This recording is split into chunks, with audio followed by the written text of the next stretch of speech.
Hello friends, I am Bhaniram Dal. Welcome in online agriculture e platform. Student, आज मैं आपके लिए वेजिटेबल की एक इंपॉर्टेंट क्विज लेके आया हूं और जिसमें आज हम डिस्कस करेंगे वेजिटेबल के 40 इंपॉर्टेंट क्वेश्चन पे डिस्कस करेंगे। आज की अपने इस क्विज में वेजिटेबल के 40 इंपॉर्टेंट क्वेश्चन पर डिस्कस करेंगे। ऐसे क्वेश्चन पर डिस्कस करेंगे जो एग्जाम में फ्रिक्वेंटली पूछे जाते हैं या जिनके पूछे जाने की पॉसिबिलिटीज रहती है। ठीक है, और आज के जो अपने क्वेश्चन रहेंगे बाईलैंग्वेज रहेंगे, हिंदी में भी रहेंगे और इंग्लिश में भी रहेंगे, तो दोनों ही मीडियम के स्टूडेंट के लिए काफ़ी अच्छे रहने वाले हैं। तो अपने फर्स्ट क्वेश्चन पे चलते हैं। फर्स्ट क्वेश्चन मैंने इंग्लिश में लिख रखा है बट हिंदी में लिखने जैसा कुछ था नहीं इसमें ना। देखो, number 1 processing vegetable is, number 1 processing vegetable किसे कहते हैं? नंबर 1 प्रोसेसिंग वेजिटेबल किसे कहा जाता है ना? ए ऑप्शन है टोमेटो टमाटर, बी ऑप्शन है ब्रिंजल यानी बैंगन, सी ऑप्शन है गार्लिक यानी लहसुन और डी ऑप्शन है वो है मस्क मेलन। मस्क मेलन बोले तो खरबूज या खरबूजा जिसको अपने बोल देते हैं। तो नंबर 1 प्रोसेसिंग वेजिटेबल जिसकी प्रोसेसिंग सबसे ज्यादा होती है और सब्जियों में सबसे ज्यादा जो प्रोसेसिंग होती है वो टमाटर की होती है, टोमेटो की होती है। तो यहां पर आपका राइट आंसर क्या होगा? ए ऑप्शन यहां पर राइट होगा। ठीक है, टोमेटो और रूबरब, टमाटर और रूबरब दो ऐसी सब्जियां हैं जो अम्लीय स्वभाव की होती है। बाकी सारी सब्जियां सारीय स्वभाव की होती है और जो अम्लीय स्वभाव एसिडिक नेचर का जो होता है उसका प्रसंस्करण करना बहुत आसान होता है और लंबे समय तक उसको परिरक्षित किया जा सकता है। परिरक्षण करना आसान होता है और लंबे समय तक परिरक्षित किया जा सकता है, इसीलिए टोमेटो की प्रोसेसिंग सबसे ज्यादा होती है। आपने मार्केट में देखा होगा सॉस, केचप है ना, प्यूरी है, पेस्ट है, सूप है, बहुत सारे प्रोडक्ट आते हैं टमाटर के। तो सब्जियों में सबसे ज्यादा प्रोसेसिंग टमाटर की होती है, इसीलिए टमाटर को अपने क्या बोलते हैं? नंबर 1 प्रोसेसिंग वेजिटेबल बोलते हैं। नेक्स्ट सेकंड क्वेश्चन पे अपने बात करें तो सेकंड क्वेश्चन है होलसम फ्रूट कहते हैं, है ना? Which one is known as wholesome fruit? Wholesome fruit किसे कहते हैं? ए ऑप्शन है टोमेटो यानी टमाटर, बी ऑप्शन है ब्रिंजल यानी बैंगन, सी ऑप्शन है गार्लिक यानी लहसुन और डी ऑप्शन है मस्क मेलन यानी खरबूजा। तो होलसम फ्रूट किसे कहते हैं? पहली बात तो होलसम फ्रूट होता क्या? जो हेल्थी फ्रूट होता है, हेल्थ के लिए जो बहुत ही बढ़िया है, उसको अपने क्या बोलेंगे? होलसम फ्रूट बोलेंगे। और होलसम फ्रूट बोला जाता है, मस्क मेलन को बोला जाता है। डी ऑप्शन यहां पर आपका राइट है। कौन सा ऑप्शन राइट है? डी ऑप्शन यहां पर आपका राइट है, मस्क मेलन को बोलते हैं। ठीक है, ब्रिंजल की अगर बात करें तो इसको एग प्लांट बोल दिया जाता है और गार्लिक को बात करें तो नेक्टर ऑफ लाइफ बोल दिया जाता है, नेक्टर ऑफ लाइफ बोल दिया जाता है। टोमेटो का बताया था नंबर 1 प्रोसेसिंग वेजिटेबल कहते हैं, उसके अलावा वुल्फ एप्पल भी कहते हैं, वुल्फ एप्पल भी कहते हैं। उसके अलावा इसको ग्रीब का संतरा भी कहते हैं, टमाटर को ये पुअर मैंड्रिन भी कहा जाता है। ये हो गए 2 क्वेश्चन अपने।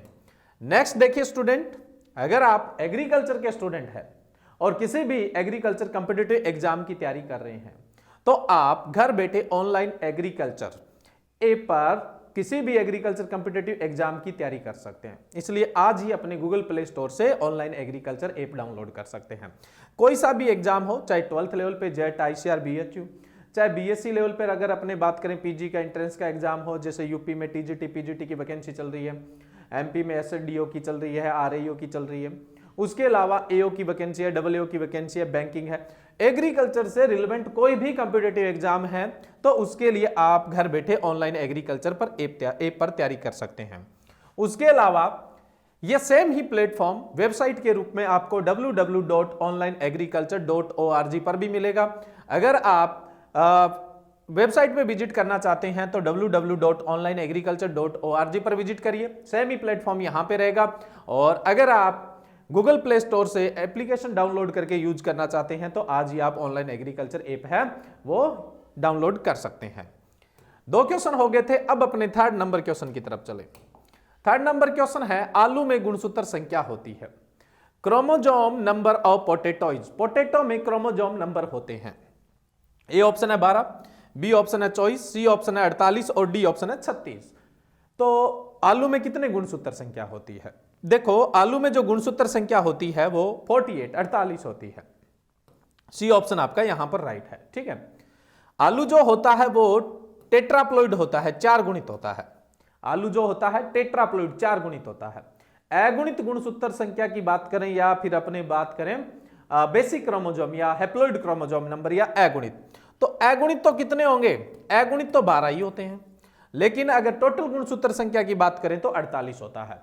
वहीं पर अगर टमाटर, बैंगन, मिर्च की बात करें तो फिर 24 गुणसूत्र होते हैं, वो द्विगुणित होते हैं। और जो आलू है वो क्या होता है, 4 गुणित होता है, इसलिए इसमें गुणसूत्र संख्या 48 होते हैं। ये चारों ही फसलें सोलेनेसी कुल से बिलोंग करती है। तो यहां इस क्वेश्चन का राइट आंसर कौन सा है, सी ऑप्शन आपका राइट है।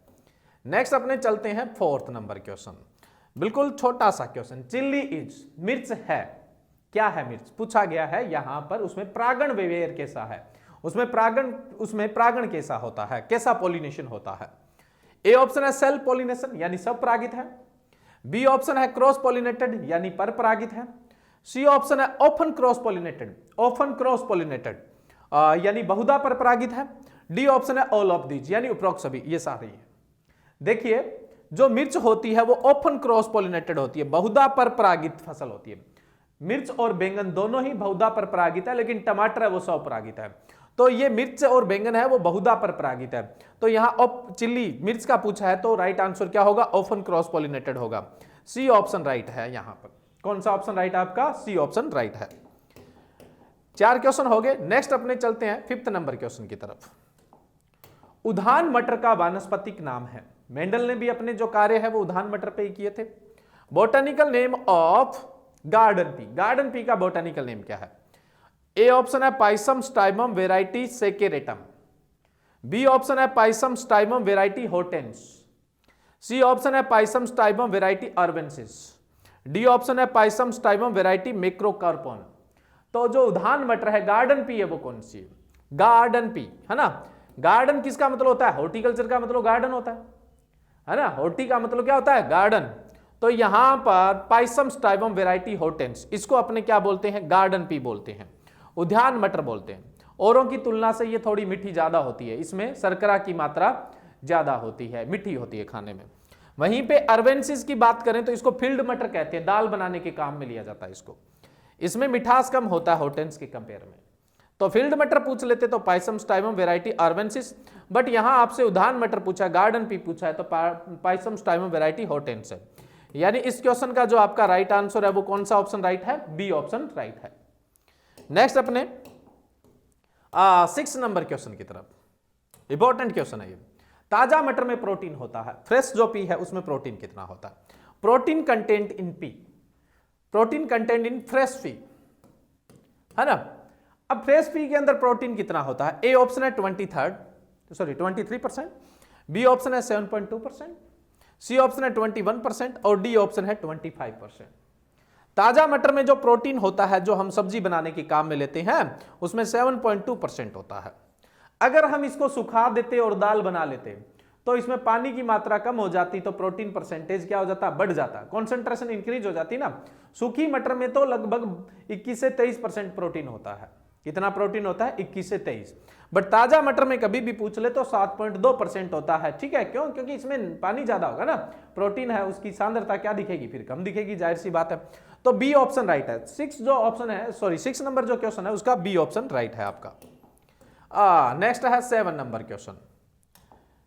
भारत का मिर्च उत्पादन, उपभोग व निर्यात में क्रम स्थान है। यहां पर आपको उत्पादन, उपभोग और निर्यात तीनों में ही बताना है।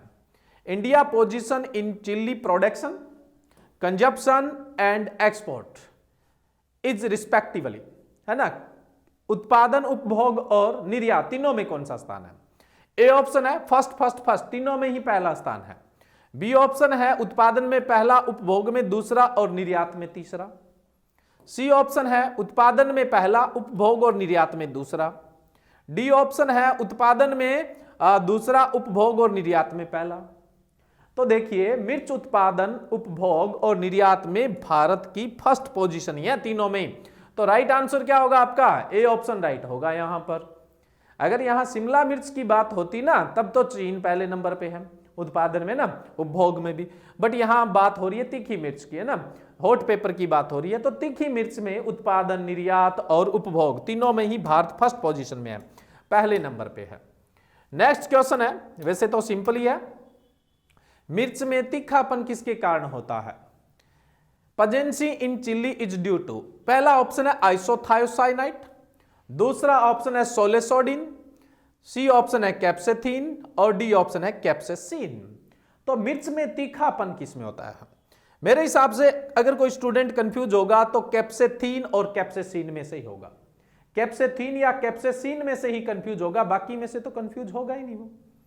तो खाने से सनसनाहट आ जाती है ना, मतलब सीन ही बदल जाता है, सन सन हो जाती है ना, मिर्च तीखी होती है, इसलिए सीन जिसमें लगा है वो तीखेपन का कारण होता है, और जिसमें पीछे थीन लगा हुआ है वो लाल रंग का मतलब कारक होता है, लाल रंग के लिए उत्तरदायी होता है। तो मिर्च में जो तीखापन पंजेंसी होती है वो कैप्सेसिन की वजह से, सीन है ना, कैप्सेसिन की वजह से होते हैं। सीन याद आ जाते हैं, तीखी मिर्च खाते हो तब है ना, कैप्सेसिन। डी ऑप्शन राइट है। अगर आपसे पूछ लेते रेड कलर चिल्ली का किस वजह से होता है, तब आप बोलते कैप्सेथीन की वजह से। दो और ऑप्शन है, इनको भी क्यों छोड़ो। आइसोथायोसाइनाइड उसमें रेडिस में होता है, मूली के अंदर होता है ना, जो चरचरापन होता है मूली के अंदर, रेडिस के अंदर, वो किसकी वजह से होता है, आइसोथायोसाइनाइड। सोलेट ब्रिंजल में होता है, और ब्रिंजल में जो पॉइजनस कंपाउंड होता है वो सोलेट सोडिन ही होता है। ठीक है, इस क्वेश्चन का राइट आंसर डी ऑप्शन था।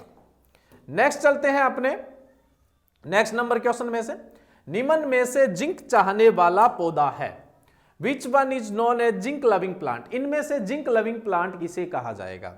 ए ऑप्शन है टमाटर टोमेटो, बी ऑप्शन बैंगन ब्रिंजल, सी ऑप्शन गार्लिक लहसुन, और डी ऑप्शन मस्क मेलन यानी खरबूजा। तो जिंक लविंग प्लांट कौन सा है, टोमेटो है, टमाटर है, उसको जिंक लविंग प्लांट बोला जाता है। ए ऑप्शन आपका राइट है। टमाटर को अपने क्या बोलते हैं, जिंक लविंग प्लांट बोलते हैं। ठीक है, नेक्स्ट अपने चलते हैं 10 नंबर क्वेश्चन के। निम्न में से अधिक पानी चाहने वाली फसल है, यहां किस्म नहीं फसल लिखना था। ठीक है, निम्न में से अधिक पानी चाहने वाली फसल है, which is high water requirement crops. इनमें से हाई वाटर रिक्वायरमेंट्स क्रॉप कौन सी है। ए ऑप्शन है कोल क्रॉप्स। कोल क्रॉप्स बोले तो गोभी वर्गीय सब्जियां, गोभी वर्गीय सब्जियां ठंडी जलवायु की होती है, इसलिए इन्हें कोल क्रॉप बोल देते हैं। बी ऑप्शन है लीफी वेजिटेबल, हरे पत्ते वाली सब्जियां। सी ऑप्शन है ए और बी दोनों ही, ए एंड बी बोथ, यानी कोल क्रॉप्स भी और लीफी वेजिटेबल भी। डी ऑप्शन है कुकर बीट्स यानी कद्दू वर्गीय सब्जियां। कुकर बीट्स कम पानी चाहने वाली होती है, बाकी गोभी वर्गीय और हरे पत्ते वाली कोल क्रॉप्स और लीफी वेजिटेबल्स है, ये दोनों ही अधिक पानी चाहने वाली है, तो अपने सी ऑप्शन राइट होगा, यानी ए एंड बी बोथ दोनों ही ऑप्शन राइट होंगे। तो यहां पर राइट आंसर क्या है, सी ऑप्शन आपका राइट रहेगा। ये कुकर बीट्स है, ये तो कम पानी चाहने वाली है। नेक्स्ट अपने बात करें, नेक्स्ट क्वेश्चन है क्रूसीफेरी व एलियेसी सब्जियों में खुशबू किसके कारण आती है, यानी गंध किसके कारण आती है।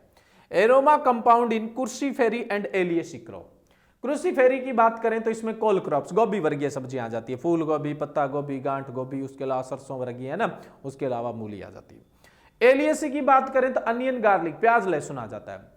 इनमें जो गंध आती है एक स्पेशल गंध आती रहती है, जैसे प्याज के लिए आप पढ़ते हो एलाइल प्रोपाइल डाइसल्फाइड, लहसुन के लिए पढ़ते हो डाई एलाइल डाइसल्फाइड, मूली के लिए पढ़ते हो आइसोथाइड, तो ये पढ़ते हो, ये कंपाउंड रेस्पॉन्सिबल होते हैं गंध के लिए। तो ये जो मतलब कंपाउंड्स होते हैं, या फिर मैं बोलूं कि जो तत्व होते हैं, ये कौन से पदार्थ हैं जिनके कारण इस तरह की गंध देखने को मिलती है। ए ऑप्शन है पोटास युक्त पदार्थ, पोटेशियम कंपाउंड। बी है सल्फर युक्त पदार्थ, सल्फर कंपाउंड। सी ऑप्शन है फास्फोरस युक्त पदार्थ, फास्फोरस कंपाउंड। और डी ऑप्शन है उपरोक्त सभी। मैंने क्या बोला, प्याज में गंध किसके कारण आती है, एलाइल प्रोपाइल डाइसल्फाइड सल्फाइड। लहसुन में डाई एलाइल डाइसल्फाइड। तो सल्फर युक्त जो पदार्थ होता है ना, उसके कारण एलियेसी और क्रूसीफेरी की जो फसलें होती है उनमें एक स्पेशल गंध आती है। तो इस क्वेश्चन का जो आपका राइट आंसर है वो कौन सा होगा, बी ऑप्शन आपका राइट होगा। ठीक है, नेक्स्ट अपने बात करें, 11 क्वेश्चन हो गए अपने। नेक्स्ट अपने बात करते हैं 12 नंबर क्वेश्चन की। ठीक है, 12 नंबर क्वेश्चन क्या है अपना, गांठ गोभी का वानस्पतिक नाम है। Botanical name of knol khol. Knol khol का बोटेनिकल नेम पूछा है। ए ऑप्शन है ब्रेसिका ओलेरेसिया वेराइटी कोलारोपा, या फिर गोनगोलोडस भी बोल देते हैं। बी ऑप्शन है ब्रेसिका ओलेरेसिया वेराइटी कैपिटाटा।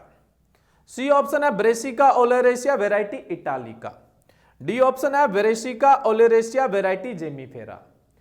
अब देखो यहां नोलखोल का, गांठ गोभी का बोटेनिकल नेम पूछा है, तो गांठ गोभी का जो बोटेनिकल नेम है ब्रेसिका ओलेरेसिया वेराइटी कोलोरापा भी बोल सकते हैं, और ब्रेसिका ओलेरेसिया वेराइटी गोनगोलोडस भी बोल सकते हैं। इस क्वेश्चन का तो जी राइट आंसर ए ऑप्शन है। औरों की भी बात कर लेते हैं। ब्रेसिका ओलेरेसिया वेराइटी कैपिटाटा, ये किसका नाम है? पत्ता गोभी, कैबेज का। ब्रेसिका ओलेरेसिया वेराइटी इटालिका ब्रोकली का नाम है ना, स्प्राउट ब्रोकली बोलते हो जिसको आप। ओरिजिन इसका इटली है इसलिए इटालिका लग गया। ब्रेसिका ओलेरेसिया वेराइटी जिमीफेरा, ये नाम है ब्रूसलस स्प्राउट का ना, जिसको मिनी कैबेज छोटी पत्ता गोभी भी बोलते हैं। इसका उद्गम स्थल जर्मनी है इसलिए इसके आगे जिमीफेरा लग गया ना। तो ये है,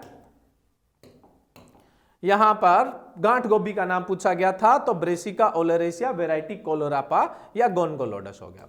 नेक्स्ट है फूल गोभी में खाने योग्य भाग कौन सा होता है? Edible part of cauliflower. A option है हेड, बी ऑप्शन है पुष्प कलिका फ्लावर बड, सी ऑप्शन है करड और डी ऑप्शन है नोब। डी ऑप्शन क्या है अपने? नोब है। अब देखिए, जो पत्ता गोभी होती है उसका जो पत्तियां इकट्ठी होकर बन जाता है वो हेड, सर की तरह बन जाता है, तो उसका खाने योग्य भाग तो हेड होता है।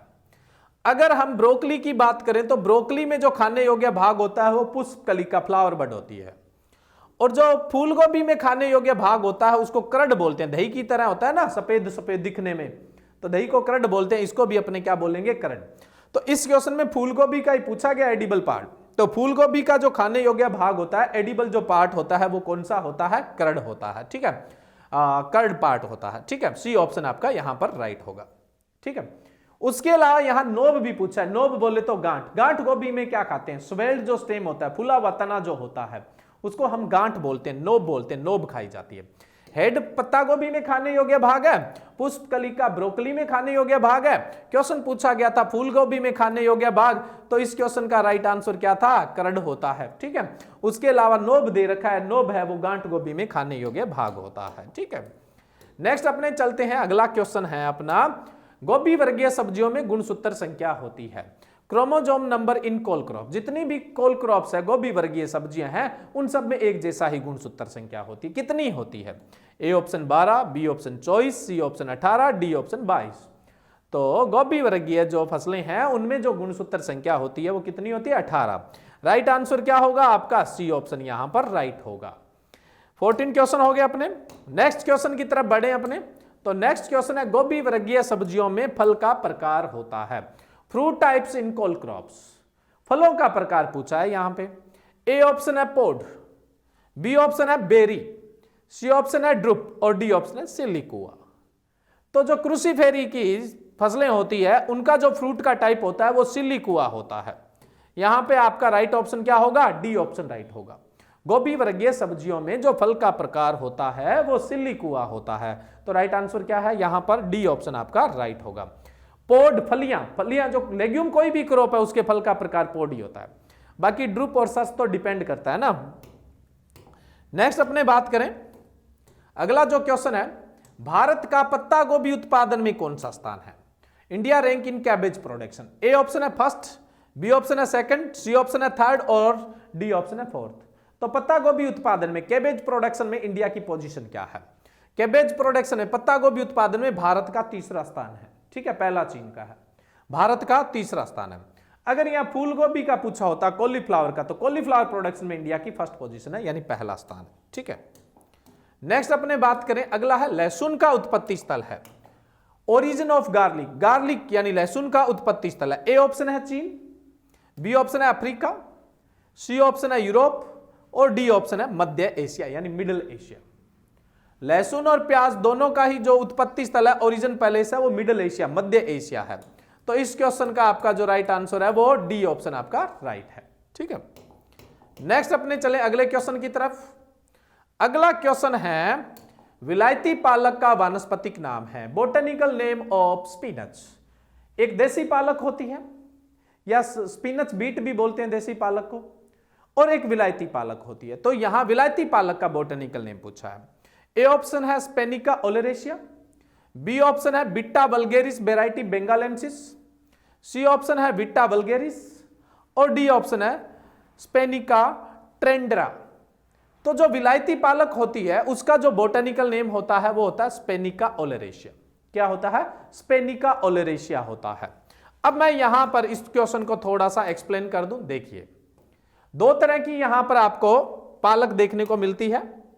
एक तो कौन सी है, बिट्टा वल्गेरिस वैरायटी बेंगालेंसिस, इसको हम देसी पालक बोलते हैं, या फिर अपने इसको स्पिनच बीट भी बोलते हैं, या फिर बीट लीफ भी बोलते हैं। देसी पालक, कॉमन पालक, या फिर स्पिनच बीट या बीट लीफ बोलते हैं। इसका नाम होता है बिट्टा वल्गेरिस वैरायटी बेंगालेंसिस।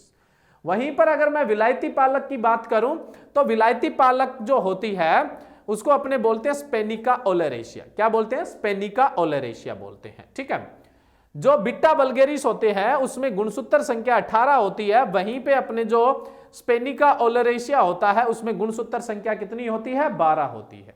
गुणसूत्र संख्या 12 होगी। उसके अलावा जो देसी पालक होती है उस पूरी पत्ती पर मार्जिन देखने को मिलता है, और जो विलायती पालक होती है उसमें लोब्ड मार्जिन देखने को मिलता है। जो देसी पालक होती है वो बाइसेक्सुअल फ्लावर्स यानी द्विलिंगी फूल उत्पन्न करती है। ठीक है, वहीं पर अगर हम बात करें विलायती पालक का तो उसमें से कुछ नर पुष्प पैदा होते हैं, कुछ मादा पुष्प पैदा होते हैं, और कभी कभी उभयलिंगी पुष्प भी आते हैं, यानी स्टिमिनेट, पिस्टिलेट या हर्माफ्लोरिडेट फ्लावर उत्पन्न होते हैं। यानी बाइसेक्सुअल फ्लावर नहीं होते हैं सारे, या नर होता है या मादा होता है, कुछ एक होते हैं वो उभयलिंगी भी देखने को मिलते हैं। तो इसमें इस तरह का सेक्सुअल मतलब सेक्स एक्सप्रेशन देखने को मिलता है। वहीं पर अगर मैं बात करूं देसी पालक, तो देसी पालक को आप गर्मियों में भी हाई टेम्परेचर पे भी लगा सकते हैं, कम टेम्परेचर पे तो लगा ही सकते हैं, बट हाई टेम्परेचर में भी लगा सकते हैं। बट जो विलायती पालक होती है इसको सिर्फ और सिर्फ आप लो टेम्परेचर पे लगा सकते हैं, यानी ये टेम्परेट रीजन की है। और जो देसी पालक है ये हाई टेम्परेचर के लिए यानी अधिक तापमान के प्रति क्या होती है? सहनशील होती है। ये बड़े डिफरेंस है देसी पालक और विलायती पालक। ये गुणसूत्र संख्या यहाँ पे सही नहीं लिखा हुआ है। गुणसूत्र संख्या जो विलायती पालक होती है उसमें कितनी होती है? 12, और जो देसी पालक होती है उसमें कितनी होती है? 18 होती है। तो ये ध्यान रखना है यहाँ पर। ठीक है, अब अपने नेक्स्ट क्वेश्चन की तरफ पढ़ें। अगला जो अपना क्वेश्चन है, गाजर में पुष्पक्रम का प्रकार होता है inflorescence type of carrot. Inflorescence type क्या होता है कैरेट में? ए ऑप्शन है कैटकेन, बी ऑप्शन है कैपेटुलम, सी ऑप्शन है अंबल, और डी ऑप्शन है यहां पर स्पाइक। देखिए एपीएससी और एलियसी कुल, जैसे एपीएससी की बात करूं तो कोरिएंडर आ जाता है, क्यूमिन यानी धनिया, जीरा, ये अपने गाजर आ जाती है ना, उसके अलावा सेलरी वगैरह आ जाती है और पार्सनिप वगैरह आ जाती है। तो ये एपीएससी फैमिली से बिलोंग करते हैं। इनके पुष्पक्रम का प्रकार हमेशा अंबल ही होता है। और एलियसी में मैं बात करूं तो अनियन और गार्लिक, प्याज लहसुन, उनमें भी पुष्पक्रम का प्रकार अंबल ही होता है। तो एपीएससी और एलियसी फैमिली में ज्यादातर जो पुष्पक्रम का प्रकार आपको देखने को मिलता है वो कौन सा देखने को मिलता है? अंबल, अंबल देखने को मिलता है। राइट आंसर क्या होगा इस क्वेश्चन का? सी ऑप्शन राइट होगा आपका। यानी गाजर में पुष्पक्रम पूछा था, इनफ्लोरेसेंस टाइप ऑफ कैरेट पूछा था, तो क्या होगा? अंबल होगा। ठीक है, नेक्स्ट है गाजर का स्वाद कौन से रसायन के कारण आता है? Taste in carrot is due to, जो गाजर है उसमें स्वाद किस वजह से आता है? ए ऑप्शन है ग्लूटेनिक एसिड यानी ग्लूटेनिक अम्ल, बी ऑप्शन है आइसोक्योमेरिन, सी ऑप्शन है ग्लूकोसाइनाइड, और डी ऑप्शन है उपरोक्त सभी, ऑल ऑफ दिस। तो गाजर में जो टेस्ट बनता है वो किसके कारण बनता है?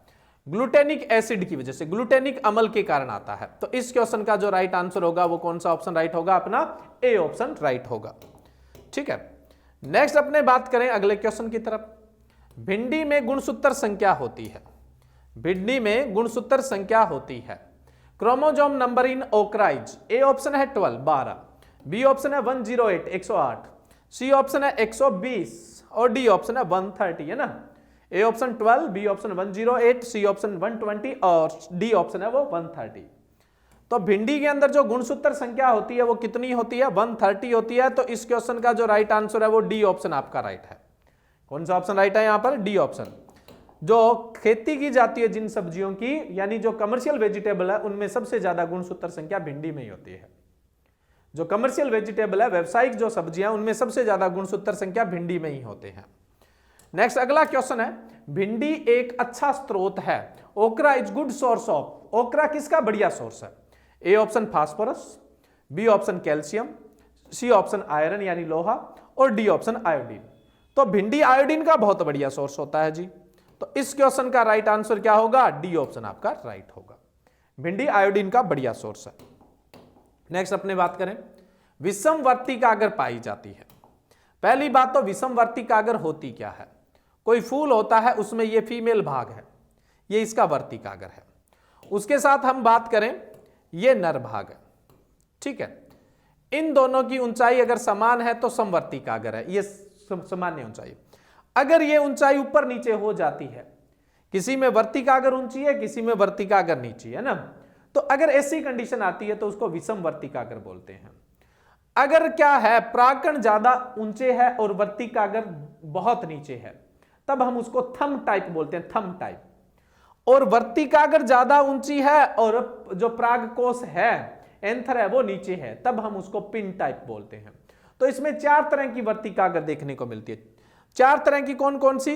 एक तो क्या होती है जिसमें ये जो एंथर होते हैं, प्रागकोश होते हैं, इनसे काफी ऊपर वर्तिकागर होती है, ठीक है। मैं यहां बना ही देता हूं आपको, है ना, फटाफट, तो आप समझ भी जाएं, क्योंकि ये बहुत इंपॉर्टेंट क्वेश्चन है। एक तो ये वर्तिकागर की स्थिति है, एक वर्तिकागर की स्थिति ये है, एक वर्तिकागर की स्थिति ये है, एक वर्तिकागर की स्थिति ये है। अब अगर अपने पुंकेसर की बात करें, एंथर की बात करें, एक स्थिति तो ये है, एक स्थिति ये है, यहां पर एक स्थिति आपको ये देखने को मिलती है और एक स्थिति आपको ये देखने को मिलती है, ठीक है। ये है समवर्तिकागर, ये है इधर वाली जो है वो है समवर्तिकागर आपकी, ठीक है। इसको अपने क्या बोलेंगे, इधर वाले जो हिस्सा है उसको समवर्तिकागर। देखो ऊंचाई समान है, इसमें वर्तिकागर देखो ऊंची है और पुंकेसर है वो नीचे रह जाते हैं, तो इसको हम लंबी वर्तिकागर, लॉन्ग स्टाइली बोलते हैं। ये मिड स्टाइली है, ये लॉन्ग स्टाइली है, लंबी वर्तिकागर है। ये जो इसमें वर्तिकागर जिसमें लंबी होती है उसको पिन टाइप बोलते हैं। क्या बोलते हैं? पिन टाइप बोलते हैं। नेक्स्ट में देखो, जो नर भाग है काफी ऊंचे, वर्तिकागर काफी नीचे रह जाते हैं, इसको शॉर्ट स्टाइली बोलते हैं, छोटी वर्तिकागर बोलते हैं। और ये जो है ये तो बिल्कुल न के बराबर ही वर्तिकागर है, पुंकेसर तो प्रॉपर है, पर्याप्त है, इसको हम सूडो स्टाइली बोलेंगे। क्या बोलेंगे? इसको सूडो स्टाइली बोला जाता है। तो ये 4 कंडीशंस देखने को मिलती हैं यहां पे। ये चारों की चारों किस में देखने को मिलती है? ए ऑप्शन है गोभी में, ए ऑप्शन है गोभी में, बी ऑप्शन है टमाटर में, गोभी में यानी सभी कोल क्रॉप्स में, बी ऑप्शन टमाटर टोमेटो में, सी ऑप्शन चिल्ली मिर्च में, डी ऑप्शन बैंगन ब्रिंजल में। तो विषम वर्तिकागर का सबसे बढ़िया एग्जाम्पल जो हेट्रोस्टाइली है उसका सबसे बढ़िया एग्जाम्पल है वो ब्रिंजल है। इसमें चारों तरह की वर्तिकागर, चारों तरह की स्टाइल्स देखने को मिलती है। Short styli, pseudo styli, short styli यानी छोटी वर्तिकागर, सूडो स्टाइली यानी झूठी वर्तिकागर, और मिड स्टाइली यानी मध्यम वर्तिकागर, और लॉन्ग स्टाइली। अब जो मिड स्टाइली होती है उसमें तो सेल्फ पॉलिनेशन होता है, जो लॉन्ग स्टाइली होती है उसमें क्रॉस पॉलिनेशन होता है। बाकी जो बच गई, एक तो छोटी है उसमें पॉलिनेशन होता ही नहीं है, एक सूडो न के बराबर है, झूठी है, उसमें भी पॉलिनेशन नहीं होता है, सिर्फ 2 में ही पॉलिनेशन होता है, एक में सेल्फ और दूसरे में क्रॉस, एक में सब और दूसरे में पर। और जिस फसल में सब परागण और पर परागण दोनों ही होते हैं उसको बहुधा परपरागित बोलते हैं। तो बैंगन कौन सा है? बहुधा परपरागित। किस कारण से है? क्योंकि इसमें हेट्रोस्टाइली होती है। तो ये इसका राइट आंसर क्या होगा? डी ऑप्शन आपका राइट होगा। क्लियर है ये? नेक्स्ट अगले क्वेश्चन की तरफ बढ़ते हैं। देखो, जो हेट्रोस्टाइली है विषम वर्तिकागर, उसका सबसे बढ़िया एग्जाम्पल ही बैंगन है। नेक्स्ट है अपना, प्याज के बीजों का परीक्षण भार होता है, test weight of onion. 1000 seed यानी 1000 जो सीड होते हैं, 1000 जो सीड होते हैं, 100 जो बीज होते, सॉरी 1000 जो सीड होते हैं यानी 1000 जो बीज होते हैं उसके भार को हम टेस्ट वेट बोलते हैं, परीक्षण भार बोलते हैं। तो प्याज का परीक्षण भार, अनियन का टेस्ट वेट पूछा है। ए ऑप्शन है 2.5 से 4.1 ग्राम, बी ऑप्शन है 1.5 से 2 ग्राम, सी ऑप्शन है 4.5 से 5.1 ग्राम, और डी ऑप्शन है 6.5 से 7 ग्राम। ए ऑप्शन है 2.5 to 4.1 gram, B option 1.5 to 2 gram, C option 4.5 to 5.1 gram, और डी ऑप्शन 6.5 टू 7 ग्राम। तो देखो, जो अनियन है उसका जो टेस्ट वेट होता है, परीक्षण भार होता है, वो 2.5 से 4.1 ग्राम यानी 2.5 से लेकर 4.1 ग्राम। यानी इस क्वेश्चन का आपका जो राइट आंसर है वो कौन सा ऑप्शन राइट है? ए ऑप्शन आपका राइट है। ठीक है, क्लियर। नेक्स्ट बढ़े अपने अगले क्वेश्चन की तरफ। भिंडी कौन सी जलवायु का है? ओकरा बिलोंग टू क्लाइमेट, ओकरा है, लेडी फिंगर भी बोलते हैं इसको, कौन सी जलवायु का है, कौन से क्लाइमेट का है? ए ऑप्शन है hot and humid, hot and humid लिखना था, गर्म व आर्द्र। बी ऑप्शन है ड्राई यानी शुष्क जलवायु, सी ऑप्शन है अर्ध शुष्क यानी सेमी ड्राई, और डी ऑप्शन है आर्द्र यानी ह्यूमिड क्लाइमेट का है। तो भिंडी कौन सी जलवायु का? जी देख, भिंडी जो है वो गर्म व आर्द्र, हॉट एंड ह्यूमिड यानी ट्रॉपिकल क्लाइमेट का है। राइट आंसर क्या है इस क्वेश्चन का? ए ऑप्शन राइट है आपका। ठीक है, सॉरी ए। ए ऑप्शन आपका राइट है। ठीक है, ए ऑप्शन राइट होगा इसका। नेक्स्ट अगले क्वेश्चन की तरफ चलें। 26 नंबर क्वेश्चन, पुस्सा मेघदूत किस्म है। Pusa Meghdoot is variety of, Pusa Meghdoot किसकी वेराइटी है? पहले भी क्विज में पूछा, बहुत इंपॉर्टेंट क्वेश्चन है इसलिए। ए ऑप्शन है टोमेटो, टमाटर। बी ऑप्शन है लौकी यानी बोटल गार्ड। सी ऑप्शन है बैंगन यानी ब्रिंजल। और डी ऑप्शन है मिर्च यानी चिल्ली। तो पुस्सा मेघदूत किसकी किस्म है जी? पुस्सा मेघदूत है वो लौकी की किस्म है। इस क्वेश्चन का राइट आंसर है वो बी ऑप्शन राइट है। ठीक है, आपका बी ऑप्शन राइट है। लेकिन इसकी खास बात, सभी सब्जियों में से टोटल जो वेजिटेबल है उनमें फर्स्ट जो हाइब्रिड था वो पुस्सा मेघदूत ही था। सब्जियों में जो फर्स्ट हाइब्रिड है, फर्स्ट संकर, पहली संकर किस्म है वो कौन सी है? पुस्सा मेघदूत है। 1972 में डेवलप हुई थी, 1972 में। और सारी सब्जियों में दूसरा जो हाइब्रिड है वो टमाटर की एक किस्म थी, कर्नाटक किस्म थी। ठीक है, वो सेकंड हाइब्रिड है, वो 1974 में, 1974 में विकसित हुई थी। नेक्स्ट क्वेश्चन की तरफ चलें। मटर की वृद्धि के लिए उपयुक्त तापमान है। मटर की वृद्धि के लिए उपयुक्त तापमान, ग्रोथ के लिए suitable temperature for P growth is. A option है 10 to 18.3 डिग्री सेल्सियस, 10 से 18.3 डिग्री सेल्सियस। बी ऑप्शन है 22 degree Celsius, 22 degree Celsius. C option है 25 to 30 डिग्री सेल्सियस, 25 से 30 डिग्री सेल्सियस। और डी ऑप्शन है 35 डिग्री सेल्सियस। तो मटर की वृद्धि के लिए उपयुक्त तापमान कौन सा है? 10 से 18.3 degree Celsius, 10 to 18.3 degree Celsius. सर्द ऋतु की फसल है ना, ठंडी जलवायु, तो कम तापमान ही इसकी वृद्धि बढ़िया होती है। बट बीज अंकुरण के लिए अगर पूछ लेते तो जो पी है यानी मटर है, उसका सीड जर्मिनेशन के लिए जो सुटेबल टेम्परेचर होता है वो 22 डिग्री सेल्सियस होता है। ठीक है, नेक्स्ट अपने चले अगले क्वेश्चन की तरफ। 28 नंबर क्वेश्चन, फूल गोभी की सेल्फ ब्लांचेड किस्म है। Self blanched variety of cauliflower. CS blanching क्या होती है? देखो, फूल गोभी में 3 तरह की किस्में लगाते हैं अपने, अगेती, मध्यम और पछेती। ठीक है, अब देखो अर्ली, मिड और लेट वेराइटी 3 तरह की लगाते हैं, अर्ली, मिड और लेट, 3 तरह की वेराइटियां लगाते हैं। वास्तव में जो सबसे बढ़िया होती है, सबसे जो बढ़िया होती है वो कौन सी होती है? पछेती किस्में होती है। इनका रंग दूधिया होता है, क्वालिटी बहुत बढ़िया होती है। वास्तव में सूट यही सीजन करता है इनको, लास्ट वाला है ना, दिसंबर जनवरी में जो गोभी आती है। बट अगेती और मध्यम अगर गोभी लगाते हैं तो सूर्य का ज्यादा प्रकाश पड़ता है, क्योंकि उस समय तक ठंड ज्यादा आती नहीं है। तो सूर्य के प्रकाश पड़ने की वजह से या तापमान ज्यादा होने की वजह से फूल थोड़ा सा पीला हो जाता है, जिससे मार्केट में उसकी अपीयरेंस, दिखावे का जो गुण है वो क्या हो जाता है? कम हो जाता है। इसलिए अपने क्या करते हैं, जैसे मैं बात करूं, जो फूल गोभी का फूल होता है यानी कॉलीफ्लावर का जो कर्ड होता है, उसको अपने क्या करते हैं, उसके जो पास की पत्तियां होती है उससे अपने ढक देते हैं। पत्तियां जो होती है बड़ी बड़ी होती है, उसको ढक के और पत्तियों को बांध देते हैं। जिससे क्या होता है, लास्ट जब कटाई का 2-3 दिन बचते हैं ना, 3 से 5 दिन बचते, तब ये काम करते हैं। इस प्रक्रिया को ब्लांचिंग कहते हैं। जिससे इस गोभी का रंग कैसा होगा? दूधिया रंग होगा, सफेद रंग होगा, सुंदर। मार्केट में प्राइस बढ़िया मिलता है। बट एक ऐसी मध्यम किस्म है जिसमें ब्लांचिंग करने की जरूरत नहीं है। पछेती किस्मों में तो जरूरत ही नहीं पड़ती। जैसे पुस्सा स्नोबॉल किस्में है ना, वो तो दूधिया सफेद रंग की होती है, वो तो सेल्फ ब्लांचेड ही होती है, कोई ब्लांचिंग की जरूरत नहीं होती। बट जो अगेती और मध्यम है उनमें एक ही किस्म ऐसी है जो सेल्फ ब्लांचेड होती है, जिसमें ब्लांचिंग करने की जरूरत नहीं होती है, अपने आप ही उसका जो फूल होता है वो कवर होता है ना, तो जिससे उसका सुंदर दूधिया रंग बना रहता है। वो किस्म कौन सी है? सेल्फ ब्लांचेड। बहुत ही इंपॉर्टेंट क्वेश्चन है। पछेती सारी किस्में जिनमें पुस्सा स्नोबॉल लगा होता है वो सारी की सारी सेल्फ ब्लांचेड है। बट अगेती और मध्यम में से एक ही है, वो कौन सी है? ए ऑप्शन है हिमज्योति, पुस्सा हिमज्योति, हिमज्योति नहीं पुस्सा हिमज्योति है इसका नाम। पंत गोभी 4, पंत गोभी 4, पुस्सा सिंथेटिक और पुस्सा केतकी। तो इनमें से सेल्फ ब्लांचेड अपने किसको बोलते हैं?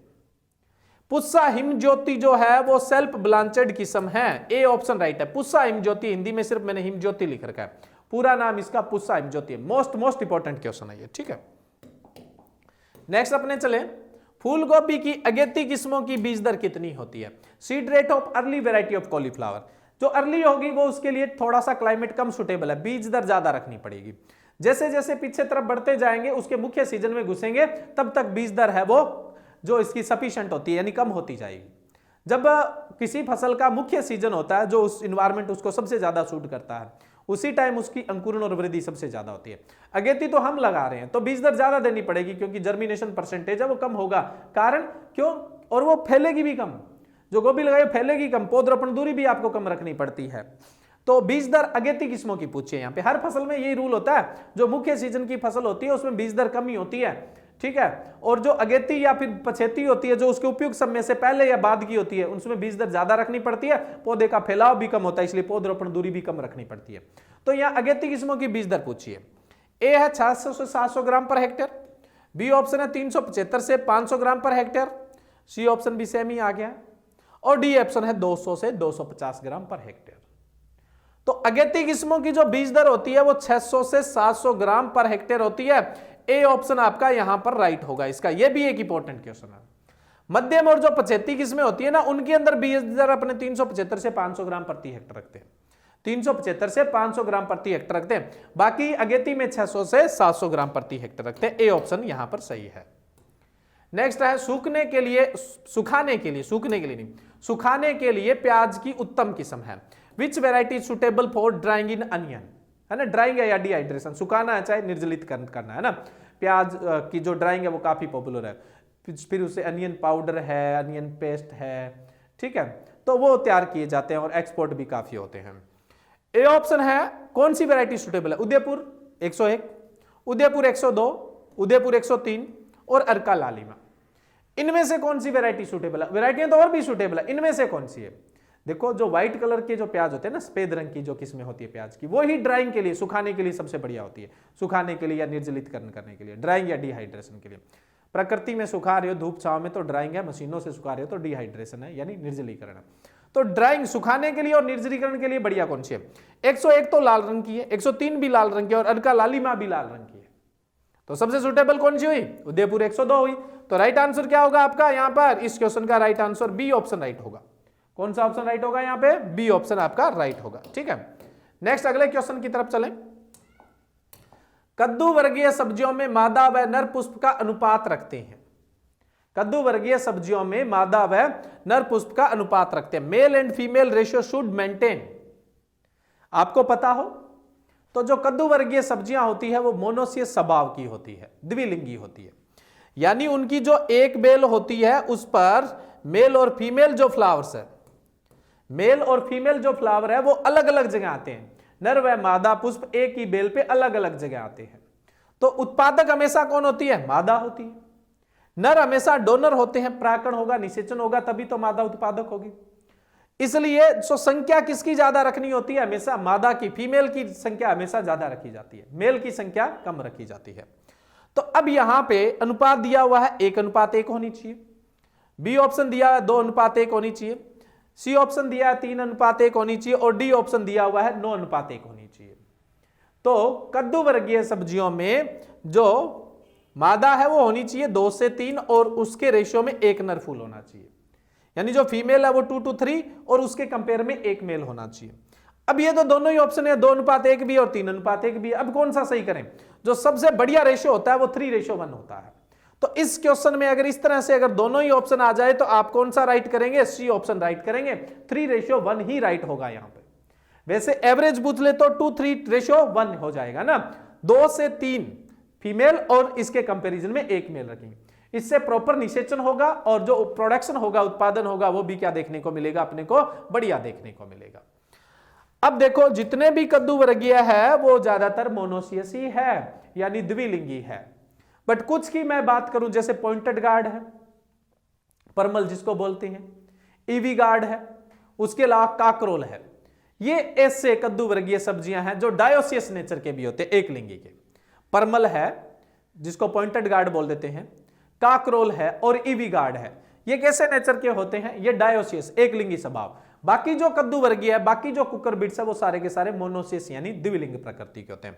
इस क्वेश्चन के लिए राइट आंसर क्या था? C option. 3:1 सबसे बढ़िया है। 2:1 भी रख सकते हो, 3:1, लेकिन बढ़िया कौन सा है? 3:1 ही सबसे बढ़िया होगा। नेक्स्ट है बैंगन का पौधा होता है ब्रिंजलिज, C3, C4, केम प्लांट या उपरोक्त सभी। बैंगन, मिर्च, टमाटर ये सब C3 प्लांट है। ए ऑप्शन राइट होगा। कौन सा ऑप्शन राइट होगा यहां पर? ए ऑप्शन आपका राइट होगा। ठीक है, क्लियर है। नेक्स्ट बढ़े अपने अगले क्वेश्चन की तरफ। पुस्सा दो मौसमी किस्म है, पुस्सा दो मौसमी किस्म है।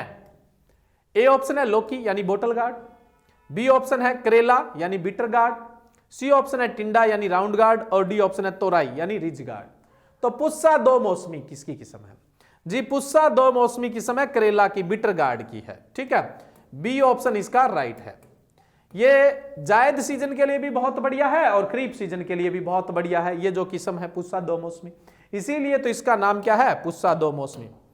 कई किस्मों का नाम होता है पुस्सा बरसाती या पुस्सा मौसमी, वो बरसात के लिए बढ़िया होती है, ठीक है। पुस्सा बरसाती या पुस्सा मौसमी वो बरसात के लिए बढ़िया होती है हमेशा। ये दो मौसमी है तो ये जायद और खरीफ दोनों के लिए यानी गर्मी और वर्षा ऋतु दोनों के लिए ही बढ़िया है।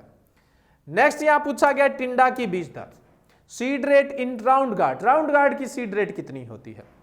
ए ऑप्शन है 4 से 5 kilo per hectare, B option है 2 to 3 केजी 2 से 3 किलो पर हेक्टेयर, सी ऑप्शन है 6 to 8 केजी पर हेक्टेयर 6 से 8 किलो और डी ऑप्शन है 1.5 से 2 किलो। तो टिंडा के लिए राउंड गार्ड के लिए जो सुटेबल सीड रेट है वो 4 to 5 केजी पर हेक्टेयर, 4 से 5 किलो प्रति हेक्टेयर। राइट ऑप्शन कौन सा? इसका ए ऑप्शन राइट है। कौन सा ऑप्शन राइट है यहां पे? ए ऑप्शन राइट है। नेक्स्ट अपने बात करें सिट्रुलस लानाटुस। सिट्रुलस लानाटुस में गुणसूत्र संख्या होती है, क्रोमोजोम नंबर इन सिट्रस लानाटुस। अब ये सिट्रस लानाटुस क्या? पहले तो आपको बोटनिकल नेम पता होना चाहिए। सिट्रुलस लानाटुस है तरबूज। क्या है? तरबूज, वाटरमेलन है। यहां पर ए ऑप्शन है 12, बी ऑप्शन है 18, सी ऑप्शन है 22, डी ऑप्शन है 24, 12, 18, 22 और 24। तो जो सिट्रस लानाटुस है वाटरमेलन है, इसमें क्रोमोजोम नंबर कितने होते हैं? इसमें क्रोमोजोम नंबर होते हैं 22, 22 होते हैं। कितने होंगे? 22 होंगे। राइट आंसर क्या है इस क्वेश्चन का? सी ऑप्शन राइट है। कौन सा ऑप्शन राइट है यहां पे? सी ऑप्शन राइट है। नेक्स्ट है कुकर बीटा मोस्चाटा का उत्पत्ति स्थल है। Cucurbita moschata, origin of Cucurbita moschata. पहली बात तो बोटनिकल नेम पता होना चाहिए भाई, किसका बोटनिकल नेम है ना, उसके बाद हम ओरिजिन तक पहुंचेंगे। पहले ऑप्शन बोल लेता हूं फिर नाम बता दूंगा। India, Bharat, Africa, C option है ए व बी दोनों, ए एंड बी बोथ और डी ऑप्शन है मैक्सिको। कुकर बीटा मोस्चाटा कद्दू का नाम है, पंपकिन का नाम है, जिसको अपने काशी फल के नाम से भी जानते हैं, ठीक है। तो यहां पंपकिन का ओरिजिन पूछा है, उसका उद्गम स्थल पूछा है, तो कौन सा है? मैक्सिको। डी ऑप्शन राइट है। कौन सा ऑप्शन राइट है यहां पे? डी ऑप्शन आपका राइट है। क्लियर है? नेक्स्ट बढ़े अगले क्वेश्चन की तरफ। दायरा खेती की जाती है, रिवर बेड फार्मिंग प्रैक्टिसिंग। देखो रिवर बेड फार्मिंग क्या होती है? बारिश में नदियां बहती है, उनमें पानी ज्यादा होता है, पानी धीरे धीरे उनमें सूखता जाता है। अब पानी साइडों में ये नदियां क्या हो जाती है? खाली हो जाती है। ये एरिया खाली रह गया, इस एरिया में अपने क्या करते हैं? सर्दियों में खेती करना स्टार्ट कर देते हैं। जनवरी फरवरी में यहां पर हम जनवरी में खेती करना स्टार्ट कर देते हैं। सर्दी इन फसलों को लगती नहीं क्योंकि पास में पानी है, जिसकी वजह से टेम्परेचर ज्यादा रहता है। इस वजह से यहां पर आराम से अपने क्या है? प्रोडक्शन ले सकते हैं। ये जो खेती है इसको हम रिवर बेड फार्मिंग या दायरा खेती बोलते हैं, ठीक है। ये किसमें प्रचलित है? पालक में यानी स्पिनच में, बी ऑप्शन है कुकर बीट्स कद्दू वर्गीय सब्जियों में, सी ऑप्शन है गोभी वर्गीय सब्जी यानी कोल क्रॉप्स में, डी ऑप्शन है सोलेनेसी क्रॉप्स में, है ना। तो दायरा खेती है या रिवर बेड फार्मिंग है वो कद्दू वर्गीय सब्जियों में प्रचलित है, और वो भी सबसे ज्यादा जो चलती है प्रचलन में है वाटरमेलन और मस्क मेलन में। सबसे ज्यादा एक नंबर पे तो मस्क मेलन में है यानी खरबूजा में, दूसरे नंबर पे वाटरमेलन में यानी तरबूज के अंदर है। इसको अपने रिवर बेड फार्मिंग बोलेंगे। नेक्स्ट है 38 नंबर क्वेश्चन। कुकर बिट शब्द किसने दिया था? Cooker bit word given by. A option है बेली ने दिया था, बी ऑप्शन है डिकेंडोली ने दिया था, सी ऑप्शन है फ्रैंक ने दिया था और डी ऑप्शन है फंक ने दिया था। तो किसने दिया था कुकर बिट शब्द? यह दिया था लिबर्टी हेडे बेली, जिनको फादर ऑफ हॉर्टिकल्चर भी बोलते हैं। लिबर्टी हेडे बेली ने दिया था। राइट आंसर क्या होगा? ए ऑप्शन आपका राइट होगा यहां पे, ठीक है। डिकेंडोली की बात कर लें तो आप जानते हो सिस्टमेटिक पोमोलॉजी के फादर बोलते हैं इनको, डिकेंडोली को। सिस्टमेटिक पोमोलॉजी के जो फादर है डिकेंडोली को बोलते हैं। फ्रैंक है, इन्होंने राइजोबियम शब्द दिया था। राइजोबियम है ना, राइजोबियम जो बैक्टीरिया होता है लेग्यूम फसल के साथ होता है। और फंक का इन्होंने विटामिन वर्ड दिया था, विटामिन शब्द है वो दिया था ना। तो और भी ध्यान रखना, इसका राइट आंसर ए ऑप्शन था आपका, ठीक है। नेक्स्ट है 39 नंबर क्वेश्चन। कद्दू में पीला रंग किसके कारण होता है? Yellow colour in pumpkin is due to. A option है केरोटीन, बी ऑप्शन है जेंथोफिल, सी ऑप्शन है कैवरेस्टिन और डी ऑप्शन है ऑल ऑफ दीज, यानी सभी से। तो देखिए कद्दू में जो पीला रंग होता है वो बीटा कैरोटीन, तो यहां ऑप्शन में कैरोटीन दिया हुआ है, ए ऑप्शन राइट होगा। बीटा कैरोटीन के कारण होता है, तो इस क्वेश्चन का राइट आंसर ए ऑप्शन होगा। कैवरेस्टीन है वो प्याज में पीले रंग के लिए रेस्पॉन्सिबल होता है। प्याज में जो पीला रंग होता है वो किसके कारण होता है? कैवरेस्टीन के कारण होता है। ठीक है, नेक्स्ट अपने बढ़े अगले क्वेश्चन की तरफ। तरबूज का लाल रंग किस कारण से होता है? Red colour in watermelon is due to, red colour in watermelon is due to, A option है लाइकोपिन, बी ऑप्शन है एंथोसाइनिन, सी ऑप्शन है उपरोक्त दोनों के द्वारा ही, डी ऑप्शन है डेल्फोडिन के कारण। देखिए तरबूज का लाल रंग बहुत ही इंपॉर्टेंट क्वेश्चन है, क्योंकि ये दो पिगमेंट से कंट्रोल होता है, एक तो लाइकोपिन से होता है और दूसरा किसके कारण होता है? एंथोसाइनिन से होता है। तो इसका राइट तो ऑप्शन होगा सी, यानी इसका जो लाल रंग है वो लाइकोपिन और एंथोसाइनिन दोनों के कारण होता है। इसका मतलब दो जीन नियंत्रित करते हैं। इसका मतलब क्या है? दो जीन नियंत्रण करते हैं। यदि एक किसी काम को, एक किसी कार्य को अगर दो जीन नियंत्रित करते हैं या दो से ज्यादा जीन नियंत्रित करते हैं तो उसको बहुजीनी लक्षण बोलते हैं।